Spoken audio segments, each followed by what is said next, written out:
Илија Димовски, овој патос, оваа патетика, што ја покажате во овие 15 минути, по мене е единствената логична причина да има вакви изливи на патетика за минатото и за сплотување на македонскиот народ е единствениот начин да го правдате оваа хајка, овој прогон на неистомисленици што се нарекува лустрација. Бидејќи само со тоа можете да заскриете големата вистина, а тоа е дека овој процес беше почеток, ако не е еден од главните камења на оваа власт за поделба на македонското ткиво, за разнебитување на македонскиот народ.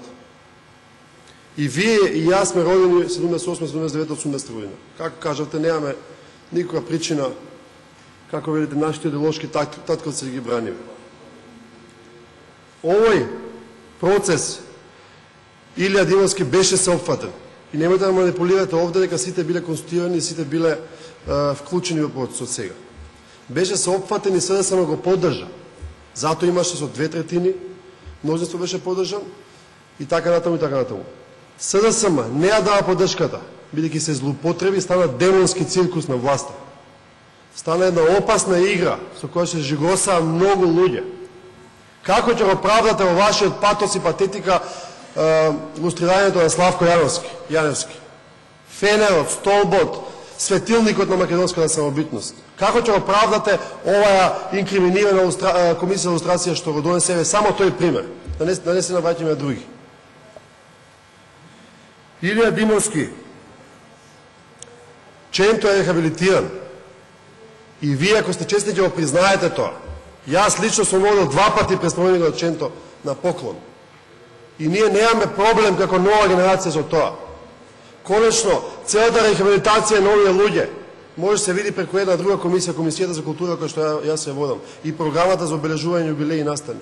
Видете таму и видите како се носи со консензус луѓе што до пред 90 година не беа рехабилитирани. Кого манипулирате? Кога гледате дека целата лустрација е дневно политички прогон. Забава на Никола Груевски. Морбидна забава на душа. Конечно, нема да имате 2/3, најверојатно, за да изгласате новиот состав на комисијата, новиот инкриминиран состав на комисијата, и со тоа де факто не се легализира и легитимира, туку се делегитимира комисијата и целиот процес.